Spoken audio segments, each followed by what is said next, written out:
আপনি কি বলছেন ছোটবাবু? যেটা বলছি সেটা কর। ধর।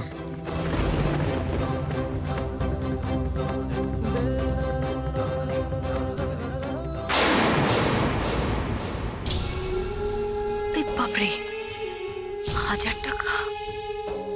টাকাটা তো আগে নিয়ে নিই, তারপর দেখা যাবে।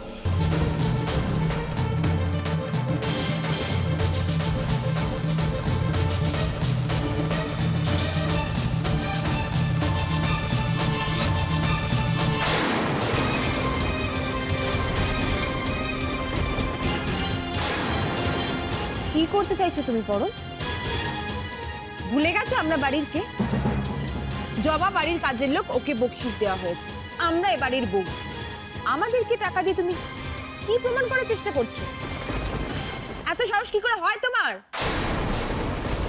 টাকার গরম দেখাচ্ছ আমাদের? না তো,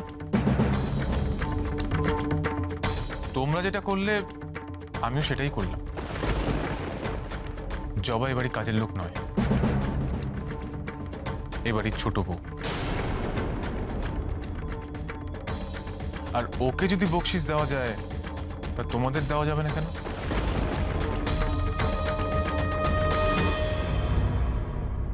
আমি তো ভাবলাম এই বাড়িতে হয়তো নতুন রীতি চালু হয়েছে, পুজোর সময় বাড়ির বউদের বকশিস দিতে হয়। কি করি বলো তো, ছোটরা তো বড়দের থেকে শেখে, তাই না? জবা, আমার যা বলার আমি বলেছি। এবার থেকে তোমাকে যে যে অপমান করবে তার যোগ্য জবাব তুমি নিজে দেবে।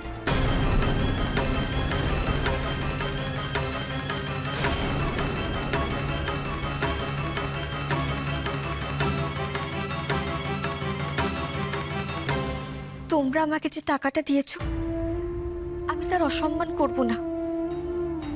টাকা যে মা লক্ষ্মী, তার অপমান করতে নেই। আমি বরং এই টাকাটা পুজোর কাজে ব্যবহার করব, কেমন?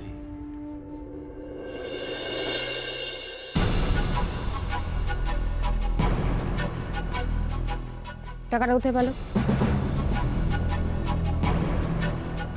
তোমার 1000। পায়ের জুতো কিন্তু আমাদের গালে জুতো মেরে চলে গেল দিদি। কাল পুরো লাল হয়ে গেল। এবার পুজোয় জবার গলায় জুতোর মালা পরবে। রঞ্জয়কে ডাক। আমি ডেকে আনছি।